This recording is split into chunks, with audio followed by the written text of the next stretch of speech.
Sek paskui mane. Tai paprastas prašymas.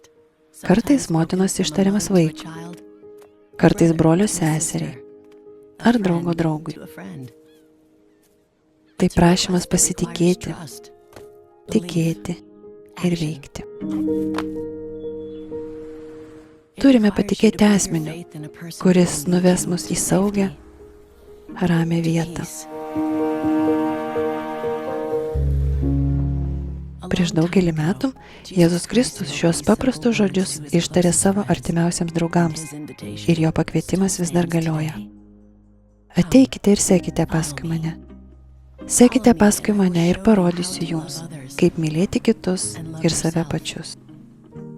Sekite paskui mane ir parodysiu jums, kaip atgailauti, gauti atleidimą ir atleisti kitiems.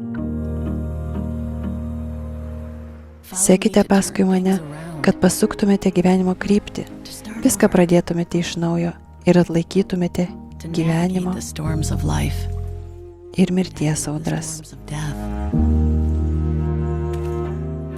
Sekite paskui mane, kad atrastumėte tikslą, savo tikslą, Dievo tikslą. Jis mokė apie kelią, jis parodė kelią. Ir jei seksime jo keliu, atrasime naują gyvenimą.